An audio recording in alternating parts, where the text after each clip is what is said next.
Welcome, everyone, to the Real Whovians cast, episode 993. I am your host, Matrix Lord 212, and I'm with Scott. What's up, Scott? Hello all. What's up, Hayden? What's up, Dr. Joe? What's up, Chris? What's up? All right, so this is Knock Knock Part 6, because you have seen it finally, Hayden, so what's your review? All right, you ready for this? Oh, boy, I can only wait. What do you got? I'm just wondering what you guys think I'm going to say about it. I'm going to guess that you didn't like it. No, Oh, good. I really liked it. Wow. Go ahead. I thought it was really good. I liked the twist that it was actually the mother instead of the daughter. I loved the aesthetic of the episode. I loved the audio mixing. I kind of liked the teenage characters, the adolescent friends of Bill, who were the housemates. I thought that they were, not just terrible throwaway characters who could die instantly and you wouldn't care. Like, I felt like they gave him a little bit of character, and I actually kind of enjoyed that one guy who was hanging out with the doctor but then got, vaporized by those little bugs. I don't know, I just kind of liked the dynamic between The guy that was Harry Sullivan's grandson? Yeah. That they didn't make it like it was Harry Sullivan's grandson? They just left it out? Yeah. I liked the young Asian girl when the doctor started playing Little Mix and she was so scared of the house. Yeah. She was just comfortable to stay with the doctor. I thought, Bill was an asshole in this episode. Yes. Horrible to the doctor. But I felt like that was part of the episode, showing that this was the next stage in her character development. That that she shouldn't be embarrassed of this guy in front of other people, because even though he's really old, he's still cool. He's still one of the guys. He's ageless. Right. I don't know. It felt to me more like a fun old school Matt Smith episode. Like this could have easily have been a Matt Smith episode. You know what I mean? I feel like this could have fit into Series 7, and it could have been that the Doctor was Clara's brother or something, and Clara was the one moving to the home. I see. I felt like this is a script that could have fit into any season of Doctor Who. Okay. And it fit well. And it reminded me somewhat of the fun sort of creepiness of episodes like The Lodger and what was the other one from Series 7? There was a creepy-ish episode in Series 7. Hyde? Yes, a little bit. A little bit of Hyde meets the Lodger. But I don't know. I think this kind of, for someone like me who is younger, who can kind of relate to characters a little bit, it's kind of cool seeing not little kids in Doctor Who, because in Thin Ice we had a bunch of little kids which related to the younger audience. But this episode kind of, pandered more towards people my age. And I think it did an okay job. Obviously we'd look for a house online. We wouldn't go literally knocking door to door to look for a house. Because you might be one of these individuals. Yeah. They were dopey. That was kind of the point. These kids were dopey. I think that was the point. This guy clearly couldn't catch on to the fact that Bill was a lesbian. No matter how much he hinted at it. He was so dopey, he just couldn't see it. And he was just the big, dopey, lovable, tall, masculine guy. And in the end, he ends up being sort of a lovable character. A little bit more like a Scooby-Doo. Yeah. And the guy with the record player. The guy with the record player his record kept skipping. I liked that. I thought it was what happened to him. I was kind of shocked. I was like, they can't kill these kids off. That's horrible. Right. But I did like the reveal that every 20 years, 6 kids go missing. Which brings up the question, though, wasn't there, a police investigation into, these people dying every 20 years at this house? I guess not. Surely someone would have caught on to that every 20 years 6 kids go missing when they rent a house. You would think. Or you would think that being that the doctor was there for 50 years, that he would have saw that, 2 times over. Or 3 times, I liked that the story flipped it on its head, that the alien monster was actually the one who saved the day in the end, and the human one was... Yeah. I mean, we've seen that a lot in Doctor Who in the past, but I feel like it's been a while since we've had the dynamic where the human is in fact the one who's warped and manipulated into being the villain, and the alien itself is the one who's the one who ends up saving the day. I swear it's happened in Doctor Who before in history. It seems like a common thing that happens, but I don't remember seeing it for years. And for me, it felt like just a nice old school episode of Doctor Who with a creepy house with nice audio mixing and suspense. It reminded me of Horror of Fang Rock as well. Yes, yeah. In many ways, do you remember that episode with Tom Baker? That was one of like the first episodes I ever saw when I was like 9. I remember getting that on DVD and watching it. And it's so creepy. And I still remember a lot of the trivia thing about that thing, because with horror, they had plans on doing a vampire episode. Yeah. Because BBC was going to do Dracula, they felt there would be a conflict of interest. Yeah. So they did horror, and that's why the background looked more of like a stage play almost. Well, I thought I remember you guys saying the other day you didn't like the CGI. I thought those little bugs, the termite things, looked really good, like up close, like when they first appeared. Like just singular on their own. I thought the CGI was really nicely rendered. It was when they were all together, when there was a big clump of them that they got a little bit. It looked a little bit dodgy. Yeah. And there was a couple of things like the third act when it was all said and done. The episode went really fast. It was really quick. It felt like I just felt like it could have gone 5 minutes longer. Like that final moment, like I felt like the editing felt very choppy when the doors opened and the fireworks were going outside. I felt like there could have been more suspense to what's out the window, and she opens the window and fireworks start to go off. It just felt like, bang, clicks fingers, window open, there's fireworks. Like, I'm sure she would have heard that. Like, the house wasn't that soundproof, if you know what I mean. I could still hear exterior sound. Was being it first, and then they revealed that all that stuff going on to that. Yeah. Festival. So I just think like the editing and the pacing at the end was a bit rushed. Like it seems like all the Doctor Who episodes I've been loving lately have really rushed endings. Right. It's just a thing. Like I love the stories, and then they rush the ending. It's like the one thing that gets it. Like I remember one of my favorite stories in the past few years was The Power of Three, which I talked about the other day, and that was another thing where the ending was really rushed. Yeah, they just I'm done. It's like okay. It's a J.J. Abrams type thing when you build up this plot and you build up a concept, but then when it gets to paying it off and wrapping it up, you don't really have any idea on how to do it, so you just find a simple answer out of it. Right. It's like The Lodger. Like it's episodes like that where like they need to find a pilot, and you know how many times in Doctor Who there's been an alien looking for a pilot. Yes, a lot. It's like that, and it seems like that's an afterthought. Like, it's a really cool idea to build suspense and leave a big mystery, but when it comes time to solving the mystery, we haven't actually worked that out yet. So when we're up to page 70 on the script, then we'll write in the answer to it. It's true that a lot of writers do that, though, because J.J. Abrams himself has said, with Lost, like, they tried to think of as many mysterious, crazy things as possible that could happen.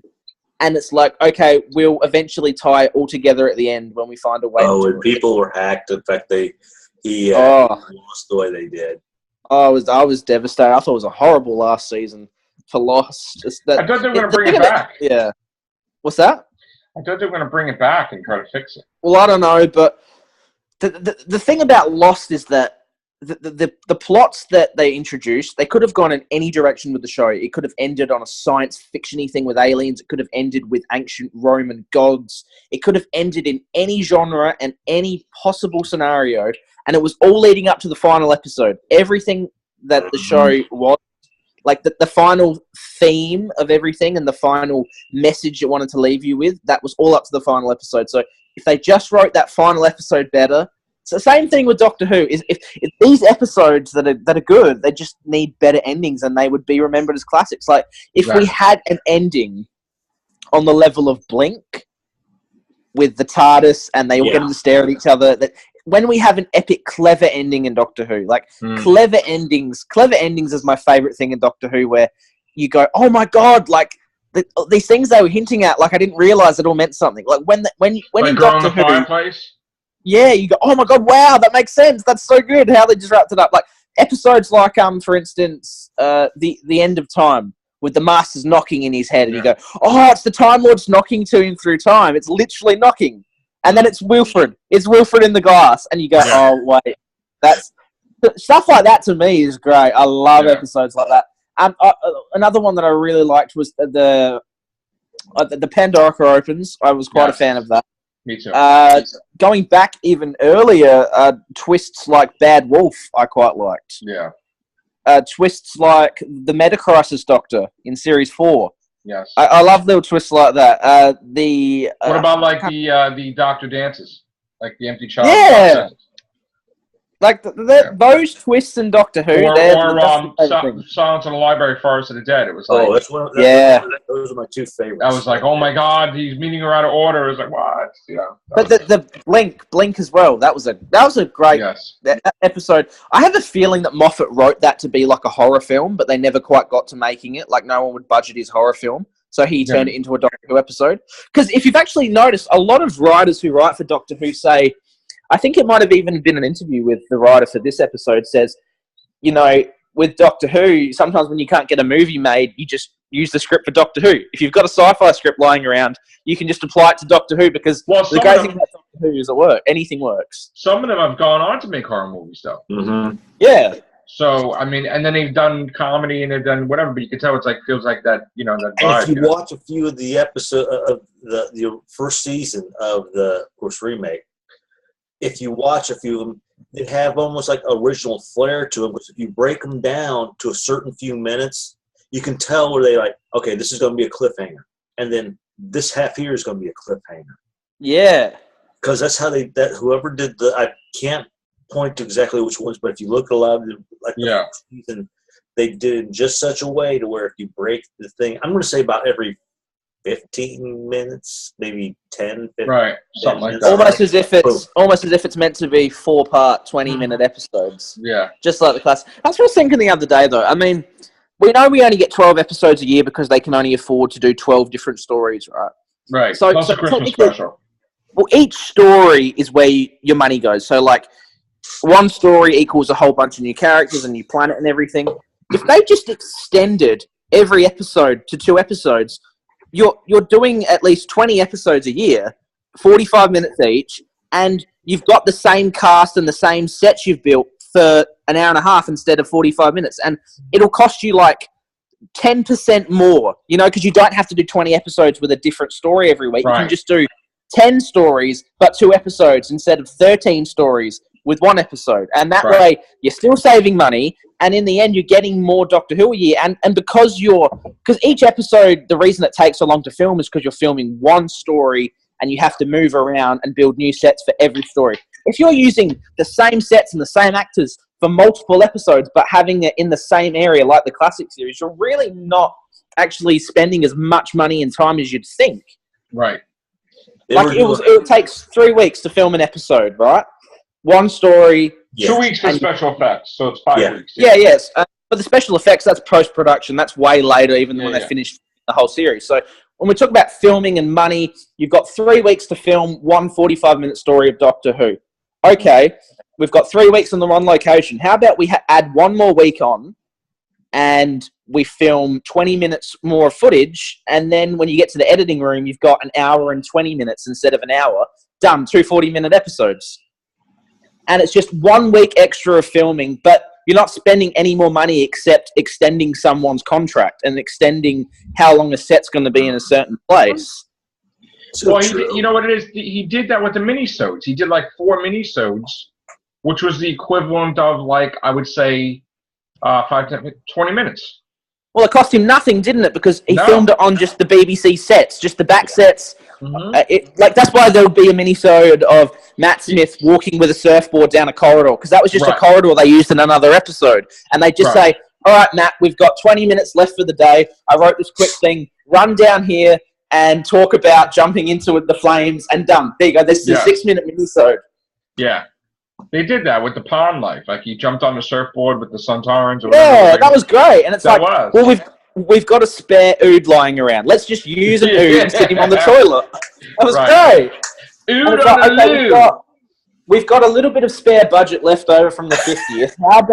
How about we just reuse a spaceship set from Series 7, light it a little bit differently, and hire Paul McGann for a day and just get him in. Right, 5 minutes, yeah. Well, look what they did with X-Files. I know I'm getting off topic, but look at what they did with X-Files and Scully and Mulder's apartments. They just simply did the same. Yeah. They just reversed the direction of the camera. Sorry, I was about to say reverse the polarity of the neutron. That's the same apartment, right? But they just reversed the camera, decorated it just a wee bit different, and boom. It's their apartment. Well, that's why they can shoot. That's why they can shoot a whole series of Walking Dead in 4 months, because they're using the same set and the same actors. Doctor Who's a new set and new actors every 3 weeks, so they have to have like a week off after each episode to prep the next episode. Right. They have to hire more actors. It's like if you just hired one set of actors for 2 episodes, you don't have to pay them a large sum for 2. You know what I mean? For a whole episode each time, you can just literally pay them a large sum for one story, which is what the classic series to do. You know what I mean? Yeah. And I think the reason they never wanted to do that when the series first came back on is because British television, you only really get 13 weeks to do your show, and then they like to change it up. So I don't think that's the reason why they did it. But now in the Netflix age where people binge stuff, and we're really kind of sick of Doctor Who being rushed in the last few minutes, I feel like the show could either benefit from every week being an hour long, just an extra 15 minutes a week, or just having literal part 1, part 2 every single week. Well, Chris, what do you think of that? Any of that stuff about what Hayden said about making 2, extra episodes with the extra time they have with the same sets and stuff like that? I think that would be great. The only problem is I think BBC is looking at the show now and going, yeah, no. Yeah. Because the show the show's not as popular as it was in 2009. Oh, definitely not. No, it's or not. 11. Definitely not. And I think it's sad to say, but that is because of Stephen Moffat. Yeah. It's because he turned the show from a hardcore urban sci-fi kind of tongue-in-cheek comedy, which was about, like normal everyday people like Rose, like going away on these crazy sci-fi adventures. That's what Doctor Who was. It was a hard sci-fi when it came back. Yeah. Now it kind of turned into a fairy tale sci-fi when Moffat took over. It became more magical, and the Doctor became, in Moffat's own words, like Father Christmas, which the Doctor never really was like Father Christmas. The Doctor always was just a wacky kind of... The Doctor was an asshole. Let's be honest. Tom Baker was an asshole. Oh, he was an arrogant... He was Doctor, just to me... Remember when Remember when he said Sarah Jane that she was like fat? That's why she couldn't get out of the tube, and she got so mad, and he's like, "Oh, I'm just trying to." That was great. Yes. The Doctor's always been so arrogant and kind of, I'm better than you, but I'll never do what you would do. Like, I'm better than you. I won't kill anyone, but I can do that if I want to, but I'm not going to because I'm smarter than all of you. I don't use guns, but yet he turns around and uses them. Yeah. But to me, he reminded me something of the Lone Ranger in a way. And whoever his companion was Tonto. And his TARDIS was silver, if you think about it. Here's this mysterious man who comes into town, does what he needs to do, never asks for thanks, and just like, of course, the Lone Ranger doesn't shoot guns or. But the funny thing is when they talk about David Tennant's Doctor, the 10th Doctor wouldn't shoot gun, no, never, and he's almost crying about it, right?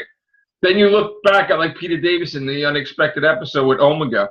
Yeah, he just fucking whipped it out. He's like, "Fuck." But I think oh my god! I think that whole thing came from the reason why the Doctor won't touch a gun now is because of the Time War, because he killed so many people. So if you watch, I actually watched the end of Time last night, and the Doctor said he would never ever take a life. That was such a great performance by Tennant. That end of Time, that was amazing. Where he's sitting there crying to Wilf about how he wishes he was his dad. Like, there's never been those sentimental, just real life moments in Doctor Who since Moffat took over, which is horrible because, like, I love Matt Smith. Don't get me wrong, but the Doctor in the Lodger, which is one of my favorite episodes ever, just because I like the story and I just think it's funny and I just piss myself laughing every time. Like, when Craig says, "If you want a boyfriend or girlfriend," and the Doctor goes, "I'll just shout out, I was not expecting this." It's hilarious. He just doesn't get human emotion. He's in the bathrobe and he's like with the toothbrush. Yeah, like I get that he's supposed to have a different personality each life, right?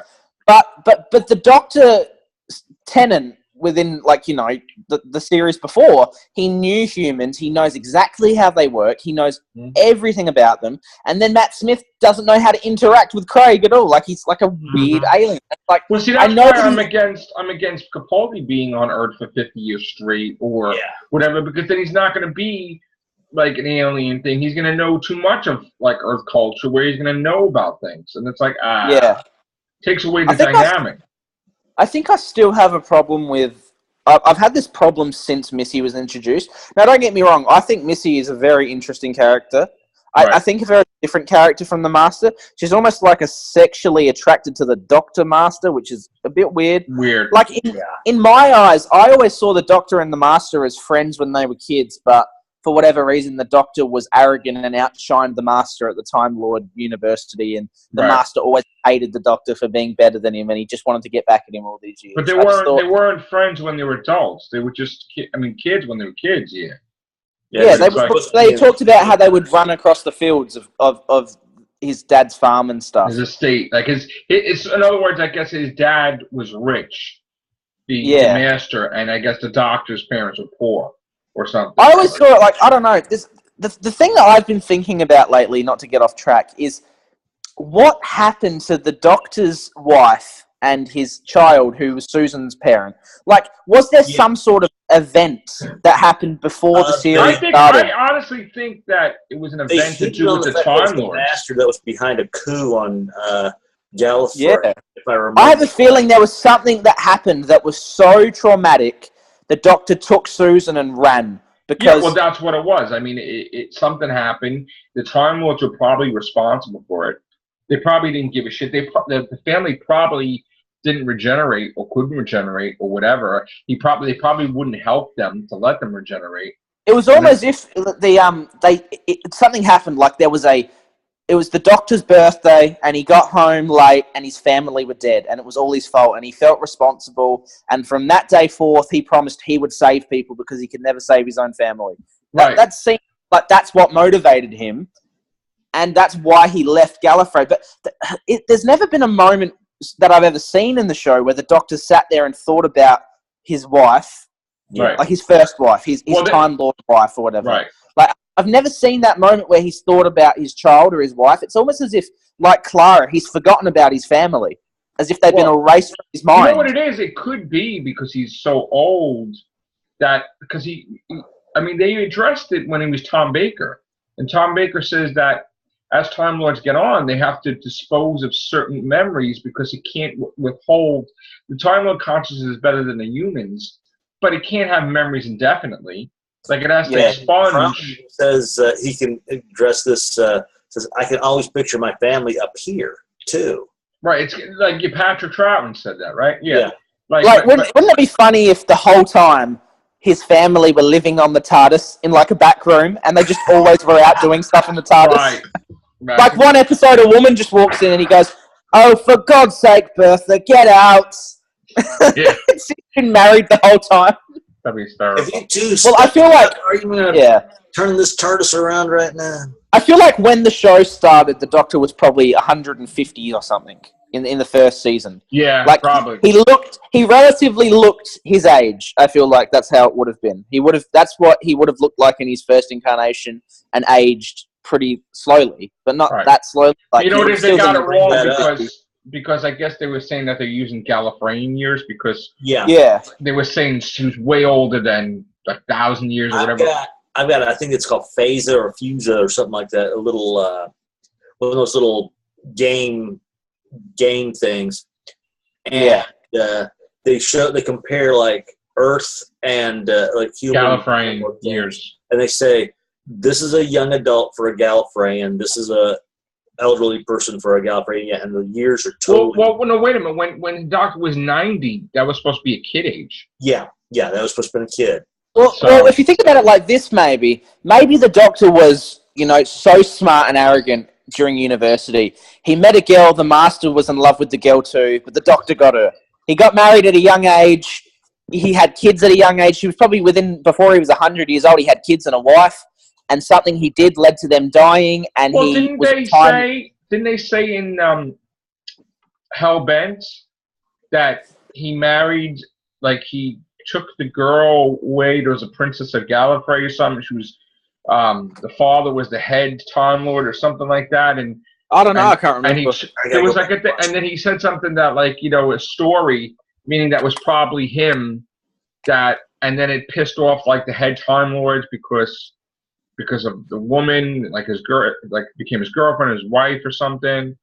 I mean, unless that was not a real story by Moffat, but again, I don't know. I just feel like there's more to the Doctor's wife and child, Susan's parent, whether it's Doctor's daughter or son.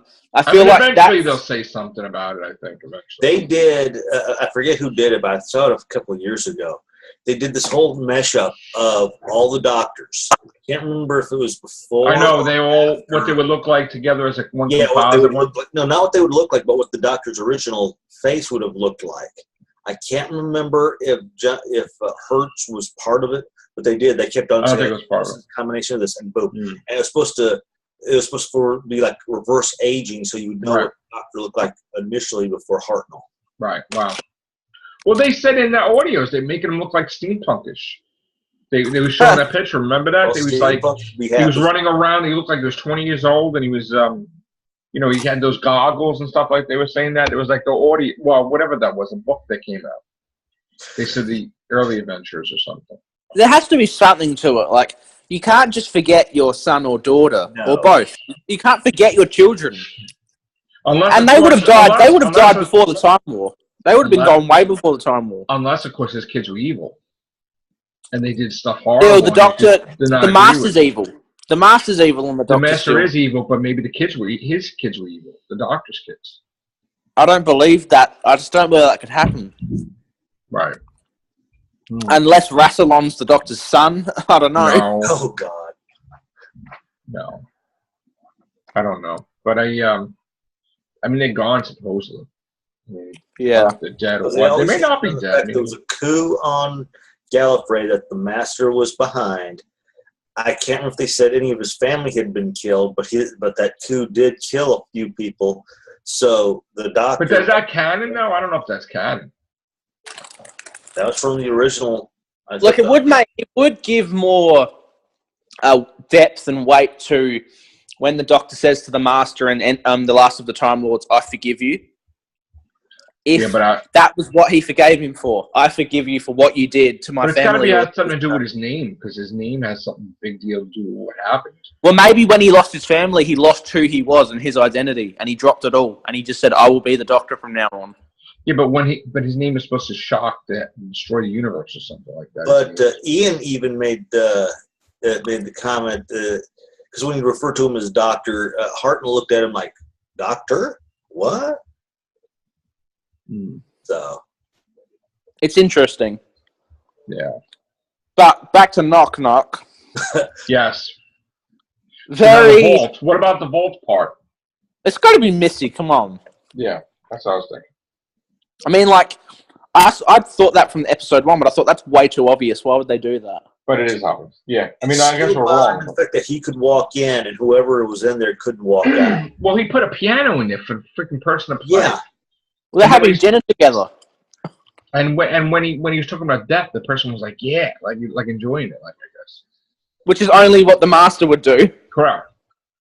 This is the guy who put his head on every human on planet Earth. I know, right? That was hilarious. That's one of the funniest things. Yeah, Kanan. Yeah, the Doctor has him in there, so he can't make the movie. Yeah. Oh, when I told the gal from Tabana's like that, I mean, her face just went. I can't believe they're friggin' making a K9 movie still. And I am shocked. It's got that damn dog from the kitty TV show. That's why it looks so sucky. I can't believe it. I'm in shock. If they had used the Sarah Jane Adventures ones, then I wouldn't mind it. But they're using that sucky looking one from the kitty show. You know what I'm surprised about after all these years?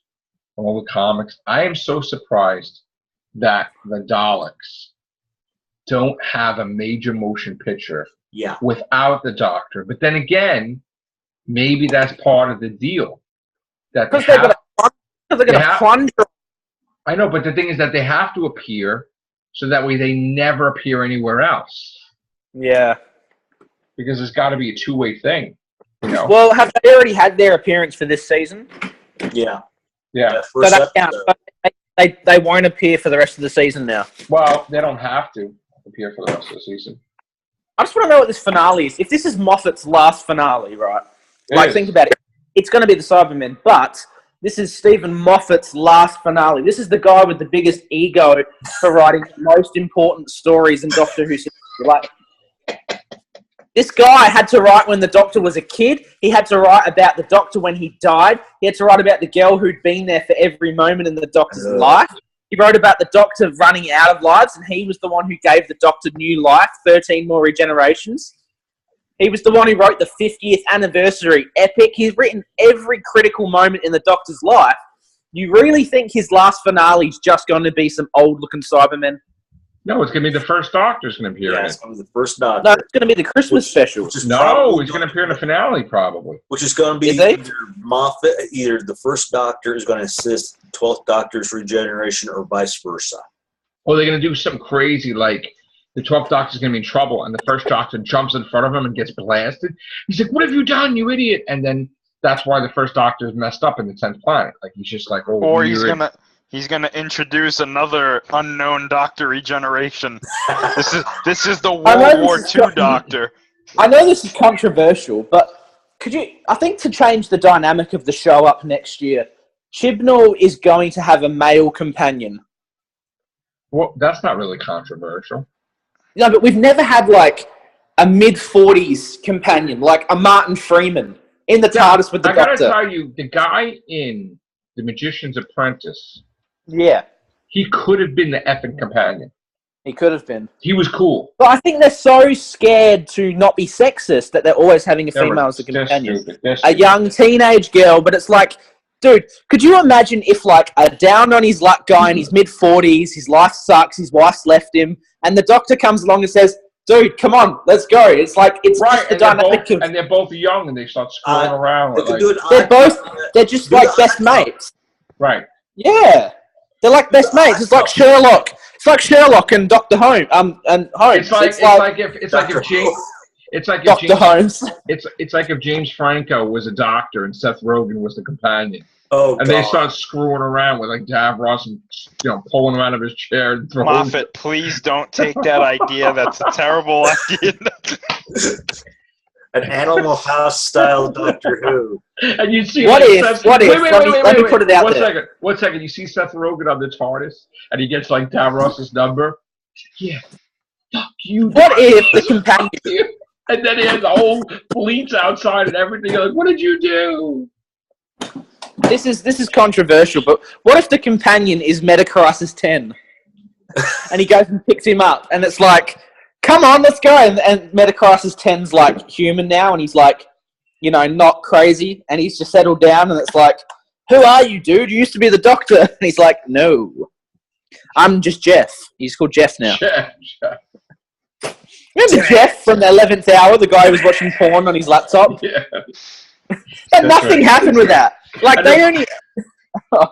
Well, on the friggin' the fire engines it said Saxon. And no one said anything. Going back to the 11th Hour, there was so much stuff introduced that they never went through with. Like Ledworth. They never showed Ledworth again. Yeah. Like the little town, and they set it up with the duck pond and the fish. The ducks. Right. And why was the post office always closed? Yeah. What was that joke? I never got it. They were setting up like a small town mystery. They were setting up this little town. It was like Moffat going, I'm going to put this in there and make them think it's a thing.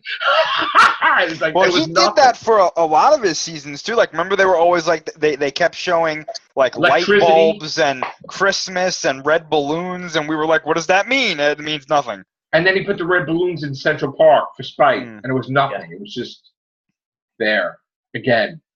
I think the worst thing they ever did was when they had that PS minisode, which was not even filmed. That was like heartbreaking. Oh. But that should have been filmed. Why was that not in the episode? I mean, because you know what? You imagine? I don't think Matt Smith could act for that. Like if he had to tell Brian that, like I don't think he could pull that off. Just like when he said to River, she's like, "Why did you speak to me then?" And he's like, he looked away. He's like, because it would hurt too much. Like, it was like, you knew he didn't love her, and he just didn't know how to, like, do it, like, all gooey and stuff. Like, he loved her. It was weird. Like, he just couldn't pull off that emotion that as an actor. And you're like, oh, this is faker than shit. Never felt right with Matt Smith and River. It never felt right. Compared to Capaldi, was with River was amazing. Amazing. Yeah, that wasn't bad. That was okay. I didn't mind that. Mrs. Robinson, because if you think about it, it was more like Mrs. Robinson. That worked, that dynamic, with a lot more than Matt Smith. Got less than a minute left. Yeah, I know. And Matt Smith was pissed when he found out that she was getting an episode of Capaldi. He was angry. He was actually angry with her on her wedding day. It was weird. Like, she actually got married, and he was pissed about it. And she said, while she's getting married, she's getting ready, and she's on the phone with him, and he's like pissed about it. Like, just like it was real. Like, it was like she was really his wife or something. Like, angry. And it's like, what the hell is that? Because he's a little kid, probably. That's why. He's probably like a kid. Where do you hear these stories? This is what she said, Alex Kingston. When? She did it on an interview. She was saying she was on Grand